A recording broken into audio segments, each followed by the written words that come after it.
Ngasi Fongkiba tongan-tonganba pausesing amadi social media dagi lokhajaba pausing update pizari ahanbada maruiba pau Kuki Kulai Paiba Singna Mayang Lamam Resikanda Hatkiba Jorchanpur District Tina Jan Village Amadi Akoibada Security Force na Joint Combing Operation Satakre Mipami Pungi Paudi Laitri Kuki militant amana Naga Singna Yamna Saukre Naga Singna Lambi Taukai Kuki Sing Chathandabagi Matangda Kuki na Sulambi Taukokadabani Makoisu Chathalloidabani Hatoknagadabani Asibana Siba Ahingbana Hingadabani Haina Yana Tina Sauba video ama social media da viral oirakre Republic News na Kuki gi style asi Taliban ga chap manai haikre India pumbada Kuki gi fatabali setapna khangnaragle Risikantagi miha lengak amadi security agencies tingna mathaw pangthoktabadagi militant singna tawningbata tawbagi khudam ni haina XADG na phongdorakre Risikantaga naknaba imung manungda lengak na lupa lakh taragi ex-gracia piragani haina lauthokre ex-gracia gi senpham kanana lawgadawri haibadudi achawa wahang ama oigadawri Myanmar junta na chathakiba airstrike ta funeral gi thoramda sarugya kiba misam kaya hatkre Team Kokomi Amuko ATM asung Foxy apunba mifamna terrorism gi mayokta lepnaba warep lawkre Risikanta Kuki terrorist na hatpani state ki intelligence amasung security fail oire takpani haina CPIM na phongdorakre Ukrul district ta ahanba oina eviction drive sa takre DC na miyam na appeal tawragli Yamna atuba matamda anawba lengak ama soidana semgani haibagi thajaba lay haina karam siam na phongdorakre Jammu and Kashmir da accident da Bharat ki lanmi tara laikhidre tarama thoina sokle India lengang na Manipur gi isu singloi sindrabadi Manipur praja singa mahiroi kunai ka amatoina sangchilakpa khongjangi afafata daita India lenga kini haina fesongna phongdokre KNO na risikanta makhoina hatpa nate hairabaso khangde Haiba Yaroi gari thaurakpa amadi tonglakpa miyoi ahum phare Popi pambi yanthatuna manghankre Hauzik pau sandona pizari KNO na risikanta makhoina hatpa nate hairabasu khangde Haiba Yaroi Kuki Kulai Paiba Singna Jorchanpur gi Tuibongi quarter da laiba mayang lama risikanta bu Nadang village ki henglet da tamthina hatkibagi thawong adu Manipur iman akan mamongda kanem tawi hairi lubasina thadur ki basirol amana hairibana risikanta masana mahakpu hatpigano haina khurumduna haijabada Kuki terrorist singna tabidana Nongmei Kapnaba hatkibadu lubasina awangba thakta kanem tawi KNO na mayang labam risikanta makhoina hatpa nate mari leinade haina sengduragli adubu mi hatpa Kuki Kulai Paiba sing adu Jorchanpur gi manungda leibana khangde Haiba Yaroi athuba matamda KNO na chenaba miyoi sing adu pharaga miyamda sinagadabani haina dabi tawri Risikanta Kuki terrorist sing na hatpani state ki intelligence amasung security fail oire takpani haina CPIM na phongdorakre Risikanta Kuki terrorist sing na hatpani state ki intelligence amasung security fail oire takpani state ki law and order ngakpa ngamdaba intelligence amasung security fail oihaliba maruoiba pamnaiba sting makhoigi mathakta matikchaba chairak pigadabani haina CPI Marxist Manipur State Committee Secretary Katrimayum Santana thadurakiba cherol amana haidi Haukiba January 12 Manipur na statehood phangbagi Yangkhaiga mari suba kumon palan pangthokpa numit ki numidangda mayang lamam risikanta amasung mahakiloina bisingu haukip anibu Kuki militani singna bakhulai paiba ahumna Jorchanpur gi mayumdagi faduna puraga risikanta bu Nongmei Kapnaba hatkibadu terrorism gi thawongni thawong asibu Communist Party of India Marxist Manipur State Committee na yamna kanna kadem tawi mihat asida senari ba misaksing atuba matamda faduna madikchaba chairak pigadabani loinana state asigi law and order ngakpa ngamdaba Intelligence amasung security fail ohaliba phamnabe sing makoigi tawfam thokpa mathoksing ningthina pangthoktabagi matik chaba chairak pigadabani loinana laikhidaba risikantagi imung manunggi awabata saruk yari amasung sagatpa phongdoragli Myanmar junta na chatakiba airstrike ta funeral gi thoramda saruk yakiba misam kaya hatkre Myanmar junta gi maikidagi ngarang nungthil Bamo town saki manung chana leiba Kongjar khungang na pangthokpa mi laikhitabagi nungaitaba phongdokpa thoram amada bhom thadaduna saruk yakiba miyoi kunithoi sikre loinana kaya amana astopa nangkhra haina Kachin Independent Party gi maikidagi phongdoragli Irawadi Turel manakta leiba Bamo town da Kongjar khungang da leibak aduda lana maram oiduna mayumakai mangduna Jenariba miyoy kayagi laifam oiribani hariba mafam asi Kachin Independent Army na control tawribani tha kayagi mamangdagi Kachin Independent Army gi forcingga junta gi akanba lanbam kayada attack tawduna lagli ngarang junta gi maikedagi chatharkiba airstrike aduna mongfam amada khungang adugi ahal oiraba miyoy ama sikraba matung Lairon tilon gi thawram pangthoklingaida tasilaktuna misam kunithoi siraga atopa kunipan amana asopan nangkibani haina KYA gi wangangloi Colonel Nobuna Fongdoragli. Kuki ani siru ama kidnap tawkre thasigi kunmathoi gi numidang da Churchandpur PS na koliba Ntte Haiba Kaksing Khunau Uchan Makhong Leikai Ward number 7 tagi mayang lambam risikantabu Nongmei Kapnaba hatkiba ki thawdok thokraba matung ngarang numidang wairam pung 5:30 tarakpada Kangpokpi district ki New Kaithalmanbi police station na koliba Tera Urakki maning chingda laiba nunggang amadi korok khul anigi marakda bolero jeep amada lakba miyoy ahum khuchukulai matik chana paiba sakangdaba singna faraga pukre hairi miyoy ahum adugi manungda anina kukini aduga amana chiruni hairi thawdo asigi pau tabadagi ngarang New Kaithalmanbi police na central force singa loinana miyoy ahum asigi khongu likre adubu ngarang numidang athengba phawbada makhoi ahumgi langlalangdin amata phangba ngamkide thawdo asigi matangda Pausi asina New Kaithalmanbi police station da hangbadadi thawdok asi thoki haibadi chumle adubu miyoy ahum adu haudik fawba phangba ngamdri haina fongdoraki adumoinamak police station asina thawdok asigi matangda suo motu da case ama register tawduna laukhale hairi Pausi asina phangba pawgi likhun amagi matung inadi miyoy ahum asi kidnap tawduna pukraba khulai paiba sing adu NSCNIM gi cadre sing oigani hairi adumoinamak official oina confirmation tawbadi ngamdri adumoinamak official oina confirmation tawbadi ngamdri Risikantagi mi halengak amadi security agencies tingna mathau pangthoktabadagi militant singna tawningbada tawbagi khudamni haina ex-ADG na fongdorakre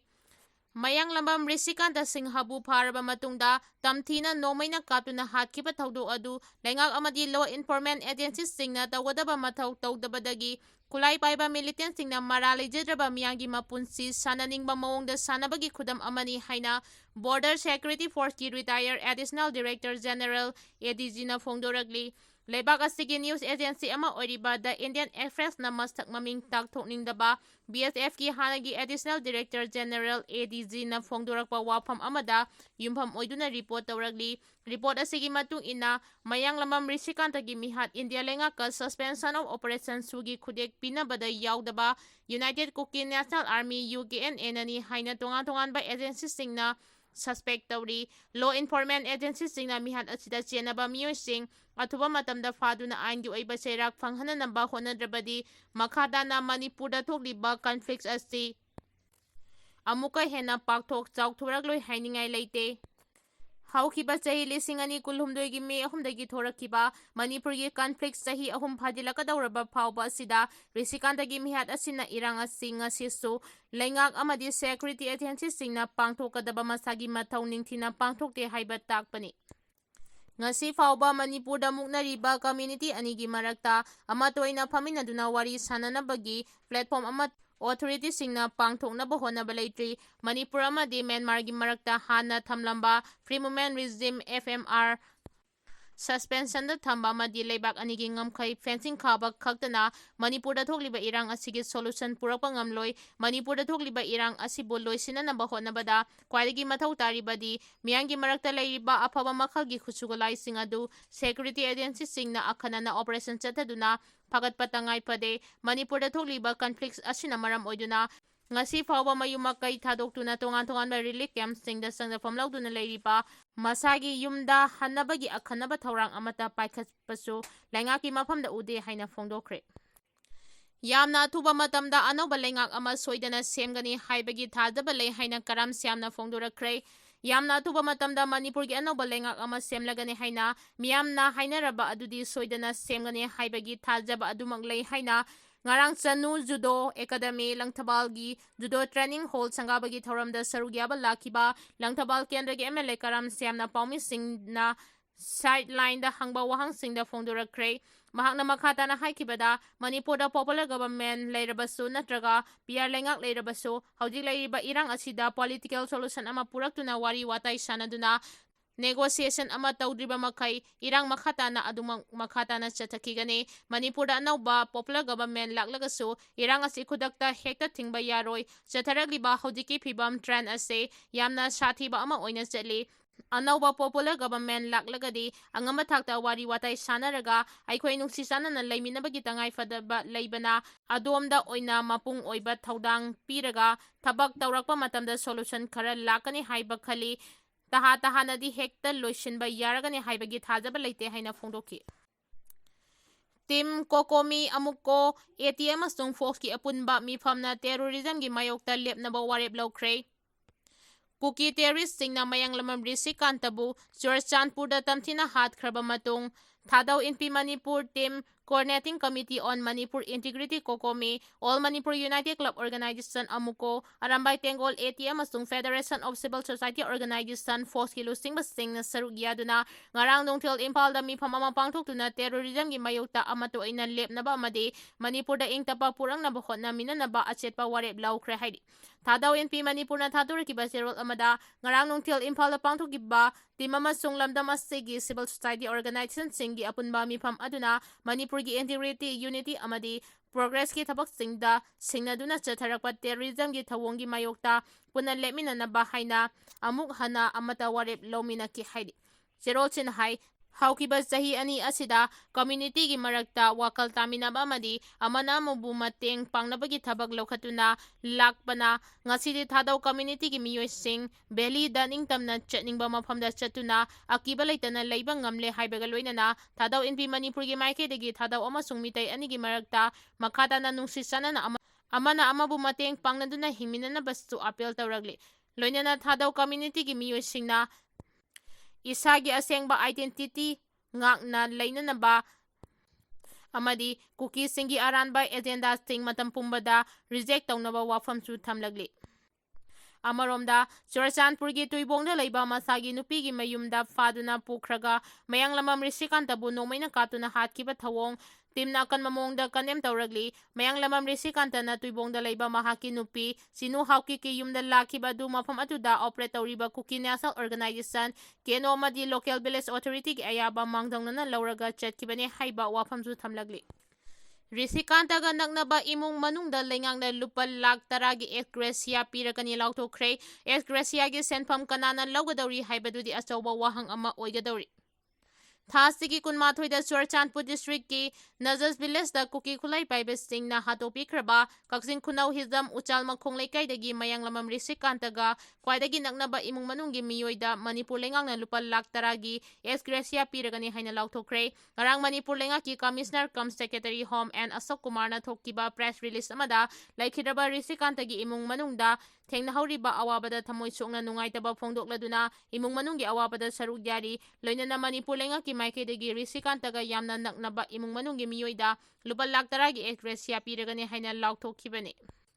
Tanja asida ex-gratia gi senfam lupa lakh 10 asti kanada sinagadawribano haiba asine risikantagi imung manunggi maikeidagidi risikanta hatnaba lang thakpada mahaka khangnai hairiba singnu haukip yauna Rishikanta hatnaba lang thakpada mahaka khangnai hairiba singnu haukip yawi mahaki khujil thaurangna Rishikanta butam thina hatkibani singnu haukip pharaga wahang phang taraba matamda marik chumba khangba ngamgani maram aduna Manipur lengangna case asiga mari lainana singnu haukip hana fagadabani singnu haukip ka Rishikantaga luhongduna launa lainakiba leite haina phongdokre India lengangna Manipur gi isu sing loisindrabadi Manipur praja singa mahirek khunaiga amatoina sangsilakpa khongjanggi afafata daita India lenga kini haina fesongna phongdorakre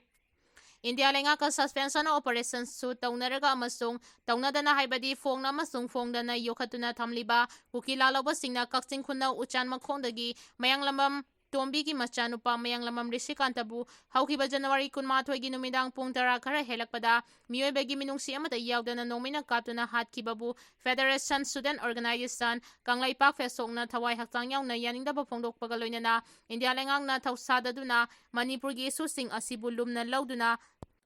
ꯑꯊꯨꯕ ꯃꯇꯝꯗ ꯂꯣꯏꯁꯤꯟꯗ꯭ꯔꯕꯗꯤ ꯃꯅꯤꯄꯨꯔ ꯄ꯭ꯔꯖꯥꯁꯤꯡꯒ ꯃꯍꯩꯔꯣꯏ ꯈꯨꯟꯅꯥꯏꯒ ꯑꯃꯠꯇ ꯑꯣꯏꯅ ꯆꯪꯁꯤꯜꯂꯛꯄ ꯈꯣꯡꯖꯪ ꯄꯨꯝꯅꯃꯛ ꯃꯅꯤꯄꯨꯔ ꯄ꯭ꯔꯖꯥꯁꯤꯡꯒ ꯃꯍꯩꯔꯣꯏ ꯈꯨꯟꯅꯥꯏꯒ ꯑꯃꯠꯇ ꯑꯣꯏꯅ ꯆꯪꯁꯤꯜꯂꯛꯄ ꯈꯣꯡꯖꯪꯒꯤ ꯑꯐ ꯐꯠꯇ ꯗꯥꯏꯇ ꯏꯟꯗꯤꯌꯥ ꯂꯩꯉꯥꯛꯀꯤꯅꯤ ꯍꯥꯏꯅ ꯐꯦꯁꯕꯨꯛꯅ ꯁꯦꯛꯁꯟ 1 ꯊꯝꯂꯛꯂꯤ꯫ ꯐꯦꯁꯕꯨꯛꯀꯤ ꯄ꯭ꯔꯁꯤꯗꯦꯟꯠꯅ ꯈꯨꯠꯌꯦꯛ ꯄꯤꯗꯨꯅ ꯄ꯭ꯔꯦꯁꯇ ꯊꯥꯗꯣꯔꯛꯈꯤꯕ ꯆꯦꯔꯣꯜ ꯑꯁꯤꯅ ꯍꯥꯏꯔꯤꯕꯗꯤ ꯃꯤꯍꯥꯠ ꯑꯁꯤꯒꯤ ꯃꯇꯥꯡꯗ ꯆꯦꯟꯅꯔꯤꯕ ꯀꯨꯀꯤ ꯂꯥꯟ ꯍꯧꯂꯨꯞ ꯑꯃꯗꯤ ꯂꯧꯅꯝ ꯅꯝꯊꯥꯛ ꯇꯧꯗꯨꯅ ꯃꯤꯒꯤ ꯃꯔꯜꯗ ꯍꯤꯡꯕ ꯄꯥꯝꯕꯤ ꯆꯦꯟꯅꯔꯤꯕ ꯃꯤꯅꯨꯡꯁꯤ ꯈꯪꯗꯕꯤ ꯅꯨꯄꯤ ꯑꯗꯨꯕꯨꯁꯨ ꯑꯊꯨꯕ ꯃꯇꯝꯗ ꯃꯅꯤꯄꯨꯔꯗ ꯍꯧꯖꯤꯛ ꯂꯩꯔꯤꯕ ꯄ꯭ꯔꯁꯤꯗꯦꯟꯠ ꯔꯨꯜꯒꯤ ꯂꯩꯉꯥꯛ ꯑꯁꯤꯅ ꯄꯨꯊꯣꯛꯇꯨꯅ ꯂꯩꯕꯥꯛ ꯃꯤꯌꯥꯝ ꯈꯪꯅ ꯑꯍꯛꯄ ꯆꯩꯔꯥꯛ ꯄꯤꯒꯗꯕꯅꯤ ꯍꯥꯏꯅ ꯐꯦꯁꯕꯨꯛꯅ ꯁꯦꯛꯁꯟ 1 ꯊꯝꯂꯛꯂꯤ꯫ ꯂꯣꯏꯅꯅ ꯃꯁꯤꯒ ꯏꯔꯣꯏꯅꯅ ꯂꯩꯈꯤꯗ꯭ꯔꯕꯒꯤ ꯏꯃꯨꯡ ꯃꯅꯨꯡꯒꯤ ꯑꯋꯥꯕꯗꯁꯨ ꯐꯦꯁꯕꯨꯛꯀꯤ ꯊꯧꯃꯤ ꯄꯨꯝꯅꯃꯛꯅ ꯁꯔꯨꯛ ꯌꯥꯖꯔꯤ ꯍꯥꯏꯔꯤ꯫ ꯒꯥꯔꯤ ꯊꯧꯔꯛꯄ ꯑꯃꯗꯤ ꯇꯣꯡꯂꯛꯄ ꯃꯤꯑꯣꯏ 3 ꯐꯥꯔꯦ꯫ ꯄꯥꯝꯕꯩꯅ ꯂꯨꯆꯤꯡꯕ UNLFꯀꯤ ꯍꯥꯟꯅꯒꯤ ꯑꯦꯛꯇꯤꯡ ꯆꯤꯌꯔꯃꯦꯟ ꯅꯣꯡꯌꯥꯏꯅ ꯃꯍꯥꯛꯀꯤ ꯂꯣꯏꯅꯕꯤꯒ ꯊꯕꯛ ꯑꯃ ꯆꯠꯂꯨꯔꯕ ꯍꯜꯂꯛꯄꯗ ꯊꯣꯡꯖꯨ ꯕꯣꯔꯣꯏ ꯃꯈꯣꯡ ꯀ꯭ꯔꯣꯁꯤꯡꯗ ꯒꯥꯔꯤꯅ ꯊꯣꯝꯖꯤꯟꯕꯗꯒꯤ ꯃꯍꯥꯛꯀꯤ ꯂꯣꯏꯅꯕꯤ ꯂꯩꯈꯤꯗꯕ ꯑꯃꯗꯤ ꯃꯍꯥꯛꯅ ꯁꯣꯛꯇꯨꯅ ꯁꯤꯖ ꯍꯣꯁꯄꯤꯇꯥꯜꯗ ꯂꯥꯏꯀꯠꯅꯔꯕ ꯃꯇꯨꯡ ꯍꯣꯁꯄꯤꯇꯥꯜꯗꯒꯤ ꯗꯤꯁꯆꯥꯔꯖ ꯇꯧꯈ꯭ꯔꯦ꯫ ꯊꯧꯗꯣꯛꯇꯨꯗ ꯆꯦꯟꯅꯕ ꯒꯥꯔꯤ ꯊꯧꯔꯛꯄ ꯑꯃꯗꯤ ꯇꯣꯡꯂꯛꯄ ꯌꯥꯎꯅ ꯅꯨꯄꯥ ꯃꯆꯥ 3 ꯃꯅꯤꯄꯨꯔ ꯄꯨꯂꯤꯁꯅ ꯐꯥꯒꯠꯈ꯭ꯔꯦ ꯍꯥꯏꯔꯤ꯫ ꯐꯥꯔꯕꯁꯤꯡ ꯑꯗꯨꯗꯤ ꯕꯥꯁꯤꯈꯣꯡꯗꯒꯤ ꯗꯤꯕꯤꯁꯟ ꯊꯣꯛꯆꯣꯝ ꯅꯥꯎꯔꯦꯝ ꯂꯩꯀꯥꯏꯗꯒꯤ ꯔꯣꯕꯔꯠꯁꯟ ꯅꯥꯎꯔꯦꯝ ꯑꯃꯗꯤ ꯁꯤꯡꯖꯃꯩ ꯆꯤꯉꯥꯃꯈꯥꯗꯒꯤ ꯔꯣꯍꯤꯠ ꯑꯣꯀ꯭ꯔꯝꯅꯤ ꯍꯥꯏꯔꯤ꯫